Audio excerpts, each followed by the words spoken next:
So these are some new charms and pins. The pins were supposed to come earlier in March for GalaxyCon and AwesomeCon, but they just came kind of late, so they're here for a Big Lick, I guess. But let me just show you some of them. So this one is a reorder, but it's like the little bunny on the moon pin with the little dangling star. This one's a restock. And then this one is a little, fix the lighting, a little Shin Ramen cat. This one's new, it's so cute. And finally the last pin, these little space bun pins. These are also a restock. And then for keychains,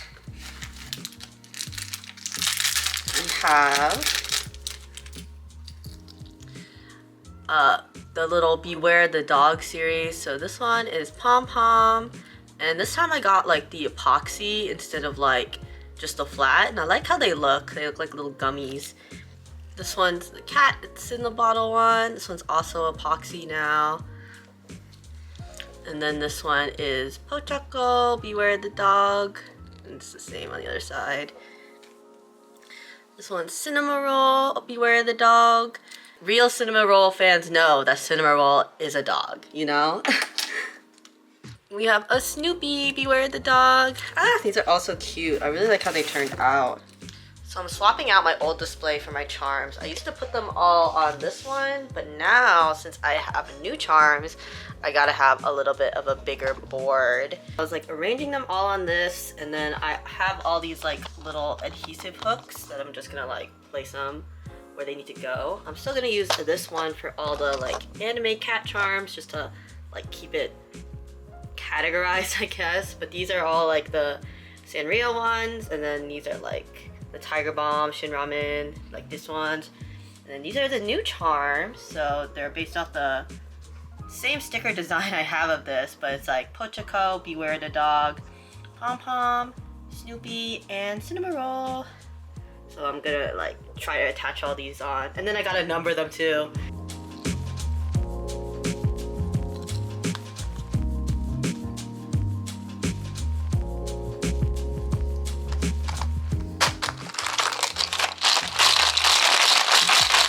So many charms.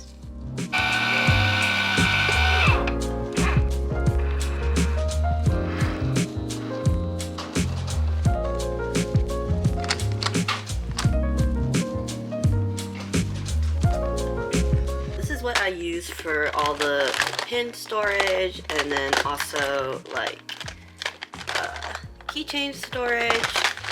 It works pretty well for me, and like you can label them all. I got it from Michaels on sale. It's only $12 for this whole thing, so I think that's pretty good. If you want one of these, definitely get them while they're on sale. But basically, since I have more keychains now, I'm trying to like shove as many as possible, and then I'm like relabeling them all. That's the only issue, I guess. Like if you get new keychains, you have to like relabel stuff, but so far it's been working pretty well for me.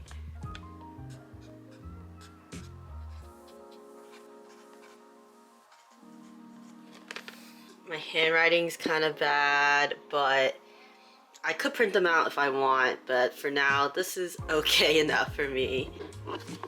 Good afternoon. Today is Friday, the day before Big Lick's supposed to start. I'm here a day early to set up, just so I don't have to wake up so early on Saturday, because I don't trust myself to wake up that early sometimes, you know? I want to get my sleep. But I live close enough where I'm fine just coming here a day early and setting up, so we're gonna go do that. It's so windy.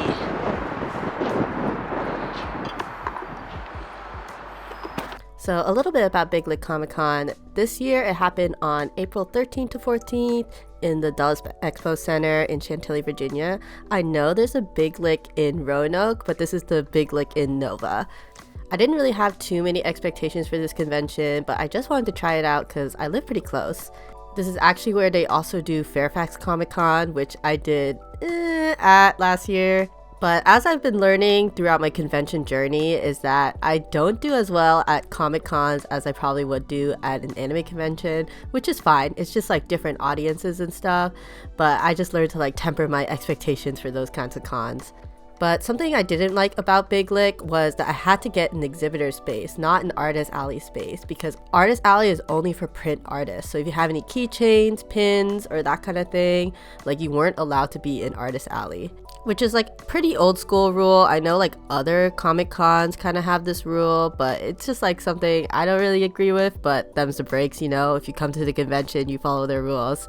Like, it's still my art that I drew, it's just on a keychain, you know. But the exhibitor space is significantly more expensive than an artist alley space, so I was kind of like, about it, but it is what it is. I still wanted to give this convention a shot. Because, you know, you could do all the research in the world about a convention, but in the end, you can only really find out how well you're going to do at a convention by doing the convention, you know? And since I'm local and pretty much zero other costs, I might as well give it a try. Good morning, it is 10:03 and it has just opened. There's not very many people here yet, but today I have my Pocha coat ears on. And I still need to do my makeup, but I'm on time for once because I set up yesterday, so good for me. I don't really have high expectations for this convention, but we'll see how it goes. I think it's just going to be like a small con, but we'll see.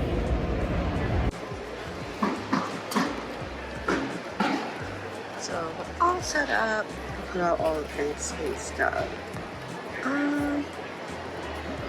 I put out all the big ones, so it's like more visible now. So hopefully that's good. And I put the small ones over here. Stickers. I have new pen. And then I have the lamp for the sun catchers, and I think they look really good. But yeah. So I always low-key do my makeup at the beginning of the con because low-key no one's ever there right when doors are open. And I'm always rushing to like leave the door every time it's a con day because I'm always trying to make sure I have everything or like I bring food with me. But at the beginning of most cons, people aren't really in the building yet. They're like getting their tickets or they're checking out other things. So normally it's always really chill. Normally I'll have tasks that I have specifically for at the con. So like stamping all my bags with my stamp or adding all of my stickers to my packaging just for like the branding, you know? Because I'm guilty of this too, but sometimes I'll buy stuff from an artist and then just like don't pick up a business card and completely forget where I bought it from. It's currently like 2 and I made back table already, which is like pretty good. It's going a lot better than I expected. So far the best seller is the DDR cat pins. Someone bought 3, which I was really happy about. But yeah, day 1 wasn't too bad actually. There's definitely like high points and low points, but there was never like a crazy amount of people, but it was like better than I expected. But I did have pretty low expectations. But I think my sales were really helped by the fact that there was like a really big DDR fan and they were buying merch for their DDR friends. So they bought 3 sets of the DDR cat pins, which I was really happy about. But this footage is from day 2 because my friend was able to come help me for this day. So I was able to walk around a bit. But as you can see, like there's people, but it's not like a crazy amount of people. But there's definitely more the day before. The Pocha coat ears eating dog treats. That's crazy. And on the other side, she's also selling like actual dog treats, like cow ears and like venison bone, like it's some crazy ass stuff. Definitely mix that up. Oh my god. But yeah, day 2 was pretty slow, but I was really happy because my friend brought me Jollibee and I've never tried it before, but it's right next to the convention center, so I was like, let's give it a shot. And you know what? This shit kind of slapped. It was pretty good, but it was kind of hard to eat behind the table because it's fried chicken, but it was really good. By the last hour of the second day, people have pretty much cleared out. Like, as you can see, there's just like nobody left.